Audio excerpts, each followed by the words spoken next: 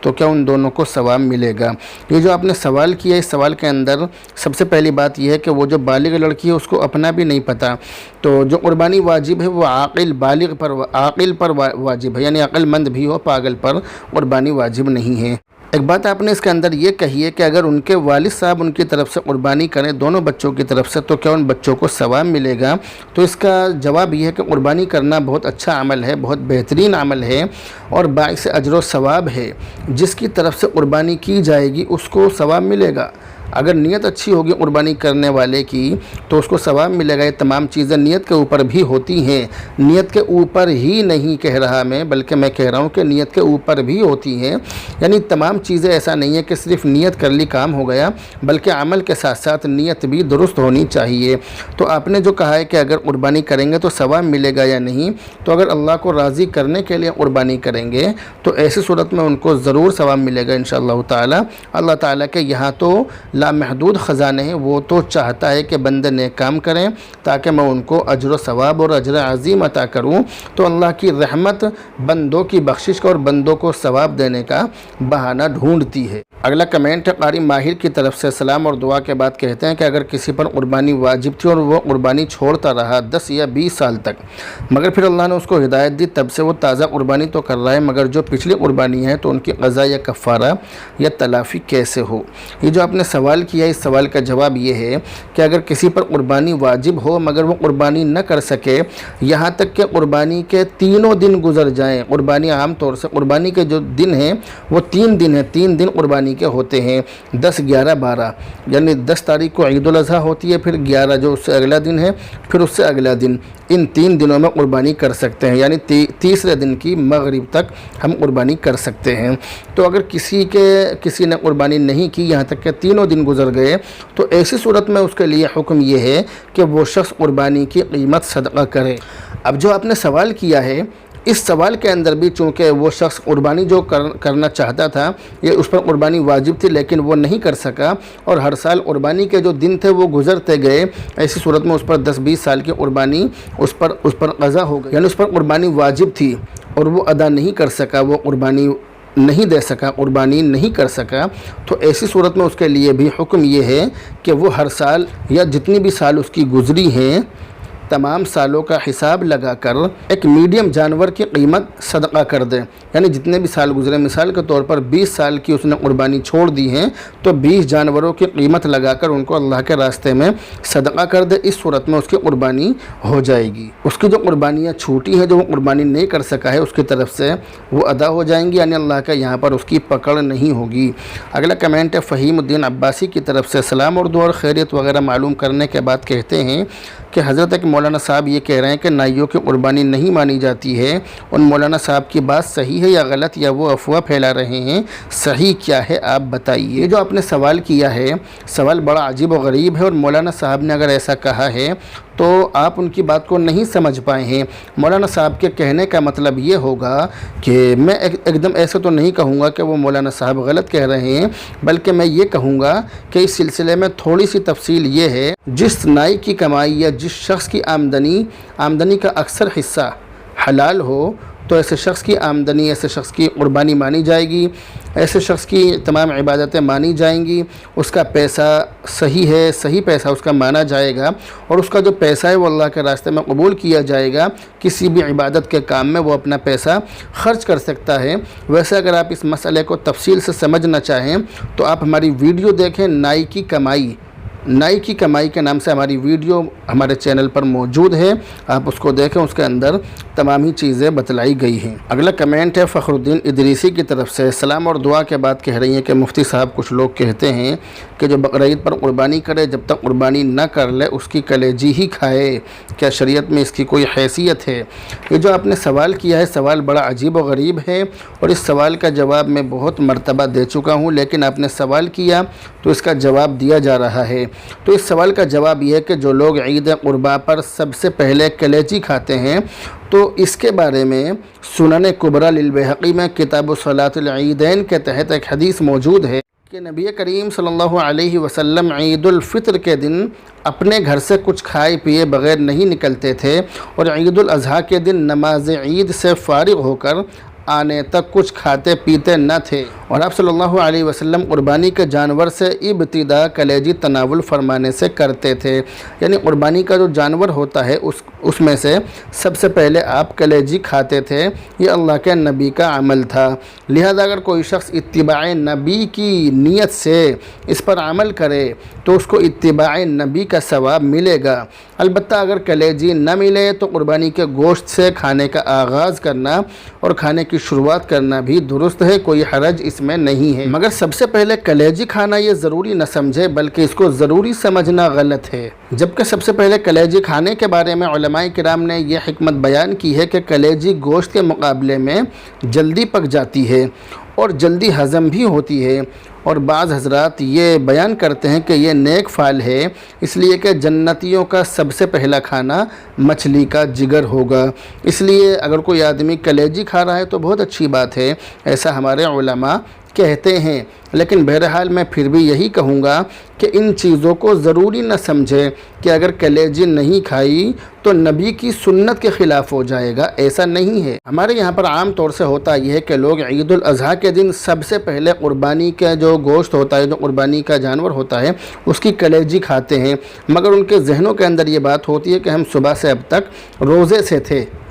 اور اب ہم روزہ افطار کر رہے ہیں۔ اس طرح کی نیت رکھنا، اس طرح کی سوچ رکھنا یہ بالکل غلط ہے، اس طرح کی کوئی بات شریعت کے اندر نہیں ہے، اس لیے ان تمام باتوں کا دھیان رکھیں۔ تو جو لوگ اس طرح کی باتیں کرتے ہیں وہ لوگ غلطی پر ہیں، اس طرح کی کوئی بات شریعت کے اندر اور مذہب اسلام کے اندر بالکل بھی نہیں ہے۔ آپ کو جو چیز مل جائے آپ کھا لیں، نہ ملے تو کوئی بات نہیں ہے، کلیجی مل جائے تو کلیجی کھا لیں، گوشت مل جائے تو گوشت کھا لیں، جو چیز آپ کو پہلے مل جائے وہ چیز کھا لیں، کسی چیز کے کھانے کو ہرگز ضروری نہ سمجھیں۔ اگلا کمنٹ صاحب عالم سعید کی طرف سے، سلام اور دعا کے بعد کہتے ہیں کہ کیا ذی الحجہ کے دن اور رات رمضان المبارک کے دن اور رات سے افضل ہیں؟ رمضان کے دن اور راتوں کی فضیلت اپنی جگہ مسلم ہے، اور رمضان کے دن تمام دنوں سے افضل، اور رمضان کا مہینہ تمام مہینوں سے افضل، اور رمضان کی راتیں تمام راتوں سے افضل ہیں، تو ان دنوں کو رمضان کے دنوں پر اور ان کی راتوں کو رمضان کی راتوں پر فضیلت نہیں دی جا سکتی ہے۔ یہ کمنٹ ہے مفتی محمد اشفاق احمد کی طرف سے، کہہ رہے ہیں کہ اصل میں قربانی کی حقیقت تو یہ تھی کہ عاشق خود اپنی جان کو خدا تعالیٰ کے حضور پیش کرتا، مگر خدا تعالیٰ کی رحمت دیکھیے ان کو یہ گوارا نہ ہوا، اس لیے حکم دیا کہ تم جانور کو ذبح کرو، ہم یہی سمجھیں گے کہ تم نے خود اپنے آپ کو قربان کر دیا۔ بے شک آپ نے صحیح فرمایا، آپ کی بات بالکل صحیح ہے، آپ کی بات بہت اچھی ہے۔ اگلا کمنٹ ہے محمد ارشاد کی طرف سے، سلام اور دعا کے بعد کہتے ہیں کہ قربانی کرنے کے بعد اس گوشت کو کچھ بنوا کر دعوت کر دی جائے تو کیسا ہے، کر سکتے ہیں یا نہیں؟ یہ جو آپ نے سوال کیا ہے اس سوال کا جواب یہ ہے کہ قربانی کا جو گوشت ہوتا ہے اس گوشت کے 3 حصے کرنا یہ مستحب ہے، ایک حصہ اپنے لیے رکھ لیں، ایک حصہ یار رشتہ داروں کے لیے، اور ایک حصہ جو غریب لوگ ہیں ان کے لیے رکھ لیں۔ ہماری قربانی میں ان لوگوں کا بھی حق ہے، ان کو ان کے گھروں تک حصہ پہنچا دیں، گوشت پہنچا دیں، مگر عام طور سے ہوتا یہ ہے کہ لوگ اپنے ملنے جلنے والوں میں، دوست و احباب میں، اور جو اپنے متعلقین ہوتے ہیں ان کے پاس گوشت پہنچا دیتے ہیں، اچھا گوشت اپنے لیے بچا لیتے ہیں اور جو باقی کا گوشت ہوتا ہے وہ اپنے ملنے جلنے والوں میں پہنچا دیتے ہیں۔ یہ جائز تو ہے مگر یہ غریبوں کا حق مارنا ہے، اس لیے اس بات کا دھیان رکھیں کہ ہمارے جو غریب لوگ ہیں، جو ہمارے بھائی ہیں، وہ بھی ہمارے بھائی ہیں۔ آج کا جو دن ہوتا ہے، جو عید الاضحیٰ کا دن ہوتا ہے، اس دن کی خوشی میں ان کو بھی شریک کرنا چاہیے، شریک کرنا بہت ضروری ہے۔ وہ بھی ہمارے بھائی ہیں، اگر ان کو ہم نہیں پوچھیں گے تو ان کو کون پوچھے گا؟ تو ہمارے جو قریبی لوگ ہیں، جو ہمارے آس پاس کے لوگ ہیں، ہمارے پاس رہنے والے لوگ ہیں، ہمارے پڑوسی ہیں، ان لوگوں تک قربانی کا گوشت پہنچانا اور عید الاضحیٰ کی سچی اور حقیقی خوشی میں ان کو شامل کرنا یہ ہمارے لیے ضروری ہے۔ ویسے آپ نے جو معلوم کیا کہ اس گوشت کا کچھ بنوا کر دعوت کر دی جائے تو کیسا ہے، تو لوگ تو ایسا کرتے ہیں۔ اس دن بریانی بنتی ہے، قورمہ بنتا ہے، اسٹو بنتا ہے، پتہ نہیں کیا کیا چیزیں لوگ بناتے ہیں اور بنا کر کھاتے ہیں اور لوگوں کو کھلاتے ہیں، خود بھی کھاتے ہیں، دوسروں کو بھی کھلاتے ہیں۔ اس دن لوگ ایک دوسرے کے گھروں میں عام طور سے جاتے ہیں تو یہ دعوت ہی ہوتی ہے، تو اس گوشت کا کچھ بنوا کر دعوت کر دینا یہ جائز ہے، کوئی حرج اس میں نہیں ہے۔ کمنٹ محمد سرتاج حسین کی طرف سے یہ کہہ رہے ہیں کہ بقرعید اور عید کی نماز مسجد میں پڑھنا کیسا ہے؟ یہ جو آپ نے سوال کیا ہے تو اس کا جواب یہ ہے کہ عیدین کی نماز مسجد میں ادا کرنا جائز ہے، مگر بہتر یہی ہے کہ عید کی نماز آبادی سے باہر جا کر عیدگاہ میں ادا کی جائے۔ عیدین کی نماز آبادی سے باہر جا کر ادا کرنا یہ مسنون ہے، اللہ کے نبی علیہ الصلاۃ والسلام کی سنت ہے، اور آپ علیہ الصلاۃ والسلام کی عادت شریفہ یہی تھی کہ آپ آبادی سے باہر عیدگاہ میں جا کر عیدین کی نماز ادا فرماتے تھے۔ بغیر کسی مجبوری کے طاقتور لوگوں کو عیدگاہ چھوڑ کر مسجد میں عید کی نماز ادا کرنا سنت کے خلاف اور مکروہ ہے۔ یہ جو مسجدوں میں نماز ادا کرنے کا معاملہ ہے تو یہ ان لوگوں کے لیے کہ جو بیمار ہیں، جو کمزور ہیں، جو ضعیف ہیں، جو عیدگاہ تک نہیں جا سکتے۔ عیدگاہ عام طور سے آبادی سے باہر ہوتی ہے، جو کمزور بیمار لوگ ہیں، جو بوڑھے لوگ ہیں، وہ وہاں تک نہیں جا سکتے، ان کو پریشانی ہوگی، ان کے لیے یہ جو سلسلہ شروع کیا گیا کہ وہ مسجدوں میں نماز ادا کر لیں۔ مگر آج کل ہمارے یہاں پر یہ فیشن بن چکا ہے کہ ہر امام چاہتا ہے کہ ہماری مسجد میں بھی عید کی نماز ہو تاکہ لوگوں کو یہ لگے کہ امام صاحب نے عید کی نماز پڑھائی ہے، اور اسی طرح سے جو وہاں کی کمیٹی ہوتی ہے، جو وہاں کے ذمہ دار ہوتے ہیں، وہ بھی چاہتے ہیں کہ عید کی نماز ہماری مسجد میں ہو، اس بہانے سے مسجد کا کچھ چندہ ہو جائے گا، اور امام صاحب کی کوشش یہ ہوتی ہے کہ نماز ہو تاکہ اس بہانے سے ہماری بھی جیب گرم ہو۔ دونوں کی نیت میں فرق ہے، دونوں کی نیت میں فطور ہے، اس لیے اس طرح کے لوگ جو ہوتے ہیں، جو مسجدوں کے اس طرح کے امام ہوتے ہیں یا جو اس طرح کی کمیٹی کے لوگ ہوتے ہیں، میں تمام اماموں کو نہیں کہہ رہا اور میں تمام لوگوں کو، کمیٹی کے تمام لوگوں کو بھی نہیں کہہ رہا، بلکہ میں ان مسجدوں کی بات کر رہا ہوں جن مسجدوں کے لوگوں کی یہ نیت ہوتی ہے کہ ہمارے یہاں پر نماز ہوگی تو مسجد کا فائدہ ہوگا، چندہ ہوگا، تو ایسے لوگوں نے عید کی نماز کو مسجدوں میں کرا کر، مسجدوں میں شروعات کر کے ایک کھیل بنا لیا، ایک ہوا بنا لیا، جس کا نتیجہ یہ ہوا کہ آج ہر مسجد میں عید کی نماز ہوتی ہے، ہر چھوٹی بڑی مسجد میں عید کی نماز ہوتی ہے۔ عید کی نماز کی جو اصلیت تھی، جو اس کی اصل تھی، جو اس کی روحانیت تھی، جو اس کی اصل روح تھی، ہم نے اس کو بالکل بالائے طاق رکھ دیا، اس چیز کو ہم نے بالکل ختم کر دیا، اس چیز کی ہماری نظروں میں کوئی اہمیت نہ رہی، ہماری نظروں میں صرف پیسے کی اہمیت رہی۔ اس لیے ہم لوگوں نے مسجدوں کے اندر پیسوں کے چکر میں نماز کو شروع کر دیا۔ یہ بہت غلط بات ہے، میں اس چیز کے بالکل خلاف ہوں، میں اس چیز کے بالکل مخالف ہوں کہ مسجدوں کے اندر عید کی نماز ہو۔ شہر کے اندر 2 یا 3 مسجدیں کافی ہیں، اگر زیادہ بڑا شہر ہے تو شہر کے الگ الگ حصوں میں کہ اس طرف کے لوگوں کی نماز اگر چھوٹ جائے تو وہ اس طرف پڑھ لیں، اس مسجد میں پڑھ لیں۔ اسی طرح شہر کے اس کنارے کے لوگوں کی نماز اگر چھوٹ جائے، یعنی عید کی نماز جن لوگوں کی چھوٹ جائے تو وہ ان مسجدوں میں نماز ادا کر لیں۔ اگر یہ مقصد ہو تو بہتر ہے، یہ اچھا مقصد ہے۔ تو شہر میں الگ الگ جگہوں پر بہت دوری پر 2-4 مسجدوں میں عید کی نماز کر لی جائے، اس کی تو گنجائش نکل سکتی ہے، لیکن ہر مسجد میں عید کی نماز پڑھنا، ہر مسجد کے اندر عید کی نماز کی شروعات کر دینا، یہ طریقہ اچھا نہیں ہے، یہ اچھا عمل نہیں ہے۔ اس کا نتیجہ یہ ہے کہ ہمارے اوپر ایسے حالات آ گئے کہ اب ہمیں مجبوری میں مسجدوں میں نماز کرنی پڑ رہی ہے۔ تو اس لیے عید کی نماز کی جو اصل شان ہے وہ عیدگاہ میں ہی ہے۔ امید ہے کہ آپ میری اس بات سے سہمت ہوں گے اور میری اس بات کی مخالفت نہیں کریں گے۔ مجھے امید ہے جو سچی بات ہے، جو حق بات ہے، جو اچھی بات ہے وہ میں نے آپ تک پہنچا دی، کیونکہ اللہ کے نبی علیہ السلام نے اپنی پوری زندگی میں صرف ایک مرتبہ بارش کی وجہ سے، بہت سخت بارش کی وجہ سے مسجد میں نماز پڑھائی، مسجد کے اندر نماز عید کی آپ نے پڑھی،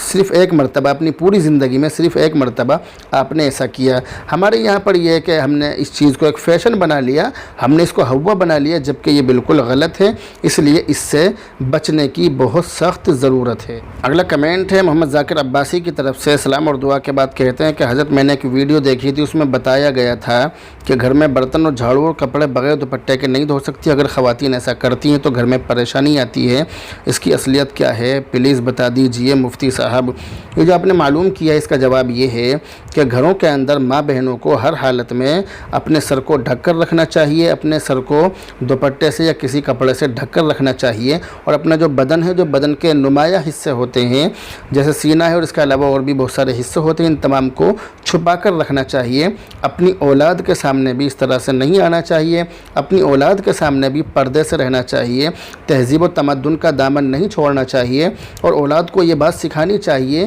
کہ ننگا پن مذہب اسلام کی پہچان نہیں ہے، بلکہ ننگا پن مذہب اسلام کے سراسر خلاف ہے۔ مذہب اسلام عورتوں کو، خاص طور سے عورتوں کو اور بیٹیوں کو پردہ کرنے کا اور ان کو سر ڈھک کر رکھنے کا اور اپنے بدن کے اعضاء کو اور بدن کے حصوں کو چھپانے کا حکم دیتا ہے۔ اور ایک بات یہ بھی یاد رکھیے کہ زیادہ کپڑوں میں حسن ہے، زیادہ کپڑوں میں زینت ہے، اور کم کپڑوں میں بدصورتی معلوم ہوتی، اس لیے گھر کے اندر بھی اپنے سر کو چھپا کر رکھنا چاہیے، سر کو ڈھک کر رکھنا چاہیے، اور بدن کے جو نمایاں حصے ہیں ان کو بھی چھپا کر رکھنا چاہیے۔ اجنبی مردوں سے پورا پردہ کرنا ضروری ہے تاکہ وہ ہمارے بدن کو، ہمارے بدن کے اعضاء کو اور بدن کے حصوں کو نہ دیکھ سکیں۔ اسی طرح جو ہمارے رشتہ دار ہیں ان سے بھی جہاں تک ہو سکے اپنے آپ کو چھپا کر رکھنا چاہیے، کیونکہ یہی مذہب اسلام کی شان اور پہچان ہے۔ اگلا کمنٹ ہے عبدالصمد بنگلور کی طرف سے، کہہ رہے ہیں مفتی صاحب یہ بتائیے کہ ہم کلونجی میں کون سا سرکہ استعمال کریں؟ میں نے آپ کی یوٹیوب پر ویڈیو دیکھی تھی، جو نسخہ آپ نے یوٹیوب پر دیکھا ہے اور اس نسخے کے بارے میں آپ نے معلوم کیا ہے، تو اس کا جواب یہ ہے کہ اگر آپ کو شوگر نہ ہو تو آپ گنے کا سرکہ استعمال کریں، اور اگر آپ کو شوگر ہو تو آپ جامن کا سرکہ استعمال کریں۔ اگلا کمنٹ ہے عبدالرحمن گلاوٹھی کی طرف سے، کہہ رہے ہیں سلام اور دعا کے بعد کہ حضرت عدت کے دوران موبائل پر بیٹی سے بات کر سکتے ہیں یا نہیں؟ عدت کے دوران اپنی بیٹی سے موبائل پر بات کرنا جائز ہے، مگر شرط یہ کہ ضرورتاً باتیں ہوں، یعنی جتنی باتوں کی ضرورت ہے آپ کر سکتی ہیں، ایسا نہ ہو کہ 24 گھنٹہ آپ موبائل پر ہی چپکی رہیں، اس طرح کے کام نہ کریں، اس طرح سے بچیں، یعنی ضرورتاً بات کر سکتے ہیں، ضرورتاً بات کرنے میں کوئی حرج نہیں ہے۔ اگلا کمنٹ ہے سہیل احمد کی طرف سے، سلام اور دعا کے بعد کہتے ہیں کہ مفتی صاحب اگر وضو کرنے کے بعد کسی عذر کی وجہ سے اپنی شرمگاہ کو دیکھ لے تو وضو ٹوٹ جاتا ہے یا نہیں؟ یہ جو آپ نے سوال کیا، اس سوال کا جواب یہ ہے کہ اگر وضو کرنے کے بعد کسی آدمی نے بغیر کسی مجبوری کے یا مجبوری سے کسی بھی طرح سے اگر اپنی شرمگاہ کو دیکھ لی تو اس کا وضو ہرگز نہیں ٹوٹے گا۔ شرمگاہ دیکھنے سے، اپنی یا کسی اور کی دیکھنے سے وضو نہیں ٹوٹتا ہے۔ اس لیے لوگوں کے اندر جو یہ بات پھیلی ہوئی ہے، بیٹھی ہوئی ہے کہ شرمگاہ کو دیکھنے سے وضو ٹوٹ جاتا ہے، یہ بات بالکل غلط ہے، ایسا ہرگز نہیں ہے۔ اگلا کمنٹ ہے شاداب مظفر نگر کی طرف سے، انہوں نے کافی لمبا خواب دیکھا ہے، خواب کو میں نے تسلی سے پڑھ لیا ہے، خواب کو اسکرین پر دکھانے کی ضرورت نہیں ہے۔ اس خواب کی تعبیر یہ کہ خواب دیکھنے والے کو بہت بڑی خوشی حاصل ہوگی انشاءاللہ تعالی۔ اگلا کمنٹ شاہ جہاں کی طرف سے، سلام اور دعا کے بعد کہہ رہی ہیں کہ حضرت میری بہن کا نام رخسانہ ہے، وہ بہت بیمار رہتی ہے، آپ اس کے لیے دعا کرنا۔ میری دعا ہے کہ اللہ رب العزت آپ کی بہن کو شفائے کاملہ عاجلہ مستمرہ دائمہ نصیب فرمائے، ان کو صحت کاملہ نصیب فرمائے، اور آپ تمام حضرات سے بھی میری گزارش ہے کہ آپ ان کے لیے دعا کریں۔ انہوں نے نام بتایا رخسانہ نام لے کر آپ ان کے لیے دعا کریں، اللہ رب العزت ان کو شفا نصیب فرمائے۔ اگلا کمنٹ نزہت جہاں کی طرف سے، سلام اور دعا کے بعد پوچھتی ہیں کہ مفتی صاحب عورتیں جمعہ کی نماز کیسے پڑھیں آپ بتائیے۔ عورتوں پر جمعہ فرض نہیں ہے، اور عام حالات میں ان کا جمعہ پڑھنے کے لیے گھر سے باہر نکلنا یہ درست نہیں ہے۔ البتہ اگر اس طرح کے حالات ہوں کہ اگر کہیں کسی جگہ پر جمعہ ہوتا ہو، کسی گھر میں یا کسی بڑی جگہ میں جمعہ ہوتا ہو، شہر میں کسی ایسی جگہ پر جمعہ ہوتا ہو کہ جہاں پر جمعہ کی صحت کی شرط پائی جاتی ہو، تو اس کے بعد اگر خواتین، اگر عورتیں اس جگہ پر جمعہ کی نماز پڑھنے کے لیے چلی جائیں اور وہاں پر شامل ہو جائیں تو اس میں کوئی حرج نہیں ہے، وہ جمعہ کی نماز پڑھ لیں گی، ان کا جمعہ ادا ہو جائے گا۔ عورتیں مردوں کے پیچھے پردے کے ساتھ کھڑی ہو کر جمعہ پڑھیں گی، مگر پردے کا خیال رکھنا بہت زیادہ ضروری ہے۔ اگلا کمنٹ ہے عبدالوہاب بنارس کی طرف سے۔ سلام اور دعا کے بعد کہتے ہیں کہ مفتی صاحب رات میں سنیچر کے دن مرغی کا مارنا کیسا ہے؟ کچھ لوگ اپشگن کہتے ہیں، کیا وجہ ہے بتائیے۔ نہیں، ایسا نہیں ہے۔ سنیچر کے دن مرغی مارنا، سنیچر کے دن یا کسی بھی دن مرغی مارنا یعنی اس کو ذبح کرنا، مرغی ذبح کرنا، یہ جائز ہے، اس میں کوئی حرج نہیں ہے۔ اگلا کمنٹ ہے ارم ہاشمی کی طرف سے۔ سلام اور دعا کے بعد اور خیریت وغیرہ معلوم کرنے کے بعد پوچھتی ہے کہ مفتی صاحب حنزہ کے کیا معنی ہے؟ کیا یہ نام رکھنا درست ہے؟ عربی، اردو اور فارسی لغت کی کتابوں میں حنزہ کا معنی نہیں ملا ہے، اس کے اندر نہیں ہے، اور یہ جو لفظ ہے حنزہ، یہ چھوٹے ہاں سے ہے، یہ بڑے ہاں سے نہیں ہے۔ البتہ پاک کے شمالی علاقے میں ایک جگہ کا نام حنزہ ہے، لہذا اگر یہ نام آپ اپنی بیٹی کا رکھنا چاہتی ہیں تو یہ نام رکھنا مناسب نہیں ہے۔ اس کے علاوہ اور بہت سارے نام ہیں، آپ کچھ اور نام ان کا رکھ سکتی ہیں۔ اگلا کمنٹ ہے قاری مشاہد الاسلام کی طرف سے۔ سلام اور دعا اور خیریت وغیرہ معلوم کرنے کے بعد پوچھتے ہیں کہ حضرت میری کوئی لڑکی نہیں ہے، صرف 2 لڑکے ہیں، اور مجبوری کے تحت بیوی کا آپریشن کرانا پڑا، جس کی وجہ سے 2 پر ہی سلسلہ ختم ہو گیا۔ ابھی چند ماہ قبل چھوٹے بھائی کی دوسری لڑکی ہوئی تھی، اسے ہم نے گود لے لیا، اب اس کا کیا حکم ہے؟ جیسے آدھار کارڈ اور برتھ سرٹیفکیٹ پر حقیقی ماں باپ کا نام لکھوایا جائے یا جس نے گود لیا اس کا نام لکھوایا جائے۔ دھیان رہے کہ اگر حقیقی ماں باپ کا نام لکھوایا تو مستقبل میں کہیں دقت کا سامنا نہ کرنا پڑے۔ اطمینان بخش جواب دے کر شکریہ کا موقع عنایت فرمائے، نوازش ہوگی۔ یاد رکھیے کہ دوسروں سے بچہ گود لینا جائز ہے شرعاً، اس میں کوئی حرج نہیں ہے، یہ حرام اور منع نہیں ہے، مگر اس بچے کو اپنا نام دینا ہرگز جائز نہیں ہے، یہ بہت بڑا گناہ ہے اور حرام ہے۔ یہاں تک کہ اگر کسی نے لاوارث بچے کو گود لیا تو اس بچے کو بھی اپنا نام دینا ہرگز جائز نہیں ہے۔ قرآن کریم کے اندر لکھا ہے ادعوہم لآبائہم هو اقسط عند اللہ فإن لم تعلموا آباءہم فإخوانکم فی الدین و موالیکم۔ اس کے اندر یہ بتلایا کہ ان بچوں کو ان کے باپ کے ناموں سے پکارو، اللہ کے نزدیک یہی بات سب سے زیادہ انصاف والی ہے۔ فإن لم تعلموا آباءہم، اگر تم ان کے باپ کے بارے میں نہیں جانتے، اگر تمہیں یہ معلوم نہیں ہے کہ اس بچے کا باپ کون ہے، فإخوانکم فی الدین، تو وہ تمہارے دینی بھائی ہیں، ان کو پھر بھی تم اپنا نام نہیں دے سکتے۔ اس لیے گود لیے ہوئے بچے کو اپنا نام دینے پر بہت سخت وعیدیں ہیں، ان وعیدوں سے بچنا بے حد ضروری ہے۔ اور آپ نے جو لڑکی گود لی ہے وہ آپ کے بھائی کی لڑکی ہے، بہت اچھی بات ہے، آپ نے اپنی بھتیجی گود لے لی ہے، لیکن اس بچے کو آپ اپنا نام ہرگز نہ دیں۔ ایسی صورت میں آپ نے جو یہ کہا کہ مستقبل میں پریشانی ہوگی، تو پریشانی صرف یہی ہو سکتی ہے کہ اس کا جو ماں باپ ہیں وہ اس بچے کو آپ سے مانگ سکتے ہیں، تو ایسا نہیں ہوگا، کیونکہ لڑکی عام طور سے جو آج کل کے حالات ہیں ماں باپ پر بہت زیادہ بھاری پڑتی ہے، کیونکہ اس کی شادی کا مسئلہ اور اس کی تعلیم کا مسئلہ، اس کی تعلیم پر جو اس کی پڑھائی پر جو پیسہ خرچ ہوتا ہے، اس کی شادی پر پیسہ خرچ ہوتا ہے، پھر اس کا نصیب کیسا نکلے، اس طرح کی باتیں ماں باپ کے پیش نظر ہوتی ہیں۔ تو اس لیے ماں باپ ان چکروں میں نہ پڑ کر ان بچوں سے اپنی جان بچانا چاہتے ہیں۔ آج کے وقت میں لڑکی بہت سارے ماں باپ پر، تمام ماں باپ پر نہیں مگر بہت سارے ماں باپ پر بوجھ بن جاتی ہے، اس لیے ایسا نہیں ہے جو آپ نے کہا ہے، اور اگر ایسا ہو بھی جائے تو کوئی بات نہیں، کوئی حرج نہیں ہے۔ اللہ رب العزت سے ہماری دعا ہے کہ اللہ تعالیٰ آپ کے ساتھ میں اچھا معاملہ کرے، لیکن جیسا کہ آپ نے بتلایا کہ اگر آپ اس کو اپنا نام دے بھی دیں تو اس بات کی کیا گارنٹی ہے کہ وہ لڑکی آپ کی فرما بردار بنے؟ اس کی بھی کوئی گارنٹی نہیں ہے۔ ایسا نہیں ہے کہ اگر آپ نے اپنا نام دے دیا تو وہ ضرور آپ کی خدمت کرے گی، وہ ضرور آپ کے پاس رہے گی، ایسا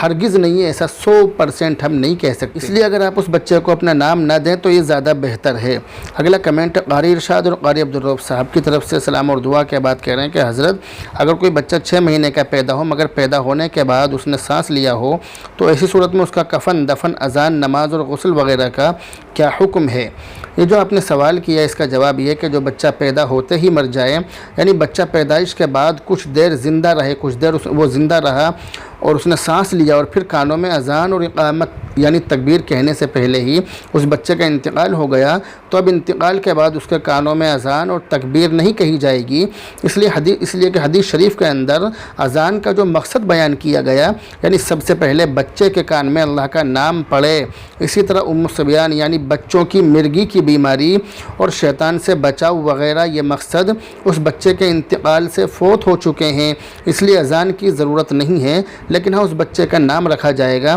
اور سنت طریقے کے مطابق غسل وغیرہ دینا اور کفن وغیرہ کفن دفن یہ تمام چیزیں سنت کے مطابق اس کے لیے کرنا ضروری ہوگا۔ اگر کسی نے جانتے ہوئے اسے بغیر غسل کے دفنا دیا تو ایسا کرنے والے گناہگار ہوں گے، اور ایسی صورت میں جب تک اس مردہ بچے کے قبر میں گلنے اور پھٹنے کا گمان نہ ہو تو اس کی قبر پر اس کی جنازے کی نماز بھی پڑھی جائے گی۔ امید ہے کہ آپ اس مسئلے کو بہت اچھی طرح سے سمجھ گئے ہوں گے۔ اگلا کمنٹ ہے محمد لقمان سہارنپور کی طرف سے، سلام اور دعا کے بعد پوچھتے ہیں کہ کیا عام کھانا سنت ہے؟ عام کھانا سنت نہیں ہے مگر جائز ہے۔ اگلا کمنٹ ہے ابو بکر عطاری کی طرف سے، کہہ رہے ہیں مفتی صاحب ہماری دکان میں برکت کے لیے دعا کریں۔ میری دعا ہے کہ اللہ رب العزت آپ کے کاروبار میں خیر و برکت عطا فرمائے اور حلال روزگار آپ کو نصیب فرمائے۔ اگلا کمنٹ ہے محمد زید کی طرف سے، سلام اور دعا کے بعد پوچھتے ہیں کہ مفتی صاحب امام صاحب تکبیر کہہ کر رکوع میں چلے گئے، جب رکوع سے اٹھے تو بلند آواز سے اللہ اکبر نہیں کہا، سیدھا سجدے میں چلے گئے اور بعد میں سجدہ سہو کیا تو کیا نماز ہو گئی یا نہیں؟ ایسی صورت میں نماز ہو گئی مگر سجدہ سہو کی ضرورت نہیں تھی، لیکن سجدہ سہو کر لیا تو بھی کوئی بات نہیں ہے، نماز ان کی ہو گئی۔ اگلا کمنٹ محمد امتیاز کی طرف سے، کہہ رہے ماشاء اللہ شکریہ جزاک اللہ خیرہ۔ اگلا کمنٹ ہے بھارت ٹیلر کی طرف سے، بھارت ٹیلر ریاض الدین کی طرف سے، کہہ رہے ماشاء اللہ بہت اچھی جانکاری دی ہے، شکریہ جزاک اللہ خیرہ۔ اگلا کمنٹ محمد عاطف کی طرف سے، کہہ رہے ماشاء اللہ بہت سندر، شکریہ جزاک اللہ خیرہ۔ اگلا کمنٹ فہیم الدین عباسی کی طرف سے، کہہ رہے ماشاء اللہ جی بالکل صحیح فرمایا آپ نے، شکریہ جزاک اللہ خیرہ۔ اگلا کمنٹ کلیم اللہ سعیدی کی طرف سے، سلام اور دعا اور خیریت وغیرہ معلوم کرنے کے بعد کہہ رہے ہیں کہ حضرت عرض یہ کرنا تھا کہ جیسے مکمل مسجد اور اس میں وضو خانہ اور بیت الخلاء وغیرہ بھی ہے، بعض اشخاص یہ کہتے ہیں کہ جو وضو خانہ اور بیت الخلاء وغیرہ ہے یہ مسجد کا حصہ نہیں مانا جائے گا، کیا یہ درست ہے؟ واضح کریں فقط والسلام۔ آپ نے جو سوال کیا ہے، آپ نے جو ذکر کیا ہے، یہ بات صحیح ہے کہ مسجد کا وضو خانہ، غسل خانہ اور بیت الخلاء اور امام کا حجرہ یہ تمام چیزیں خارج مسجد ہوتی ہیں اور ہونی چاہیے۔ بہت ساری مسجدوں میں امام صاحب کا جو حجرہ ہوتا ہے وہ مسجد کا جو ممبر اور محراب ہوتا ہے اس کے ترنت برابر والا، اس کے فوراً برابر والا ہوتا ہے، جس کی وجہ سے یہ پریشانی ہوتی ہے کہ جب امام صاحب ناپاک ہو جاتے ہیں تو ناپاکی کی حالت میں پوری مسجد کو پار کر کے ان کو مسجد کے اندر سے نکل کر غسل خانے میں جانا ہوتا ہے۔ اس لیے ایسی صورت میں حکم یہ ہے کہ امام صاحب کا جو حجرہ ہے وہ مسجد کے اندر نہیں ہونا چاہیے، خارج مسجد ہونا چاہیے۔ تو یہ جو وضو خانہ، بیت الخلاء، غسل خانہ اور امام کا حجرہ جو ہوتا ہے یہ خارج مسجد حصہ ہوتا ہے۔ اگلا کمنٹ لائک سیفی کی طرف سے، کہہ رہے ہیں جزاک اللہ، شکریہ جزاک اللہ خیرہ۔ اگلا کمنٹ شمیم احمد کی طرف سے، کہہ رہے ہیں بہت شکریہ حضور والا، شکریہ جزاک اللہ خیر۔ اگلا کمنٹ ارم مراد آبادی کی طرف سے، کہہ رہی ہیں مجھے اسکن الرجی ہے، اپنی طرف سے کوئی علاج بتا دیجئے۔ اگر آپ کی جلد پر خارش یا کھجلی یا الرجی ہو رہی ہے تو آپ اس جگہ پر برف لگائیں، آپ کو راحت اور آرام ملے گا۔ آپ الرجی والی جگہ کو گرم پانی سے زیادہ بچانے کی کوشش کریں، ٹھنڈے پانی میں کوئی بھی تیل ملا کر آپ اسکن پر لگائیں، انشاءاللہ تعالی آپ کو بہت زیادہ آرام ملے گا۔ اگلا کمنٹ صاحب عالم سعید کی طرف سے، سلام اور دعا کے بعد کہتے ہیں کہ کیا فرماتے ہیں علماء دین اس مسئلے کے بارے میں، کیا باپ بیٹی سے، ماں بیٹے سے، بہن بھائی سے مصافحہ کر سکتے ہیں؟ جزاک اللہ خیرہ۔ باپ کا بیٹی سے، ماں کا بیٹے سے اور بہن کا بھائی سے مصافحہ کرنا عموماً بلا شہوت پیار و محبت کی وجہ سے ہوتا ہے، اس لیے اس کی گنجائش ہے، لیکن آج کل گندگی کا اور گندی ذہنیت کا زمانہ ہے،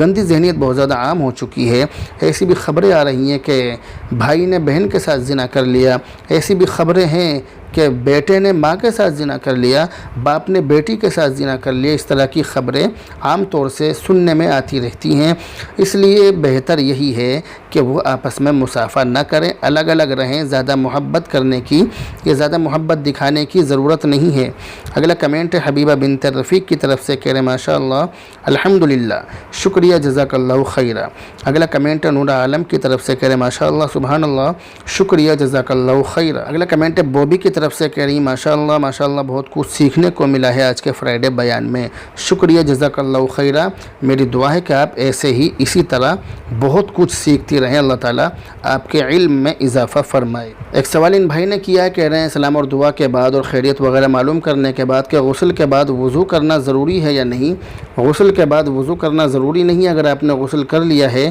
تو غسل میں وضو ہوتا ہے، لیکن اگر آپ نے غسل میں وضو نہیں کیا تو بھی وضو کرنے کی ضرورت نہیں ہے۔ تو بہرحال مجھے امید ہے کہ آپ سمجھ گئے کہ غسل کرنے کے بعد وضو کرنے کی ضرورت نہیں ہے۔ امید ہے کہ تمام چیزیں آپ کی سمجھ میں بہت اچھی طرح سے آ گئی ہوں گی۔ تو بہرحال اب آپ سے رخصت ہوتے ہیں، دعاؤں میں یاد رکھیں۔ السلام علیکم ورحمۃ اللہ وبرکاتہ۔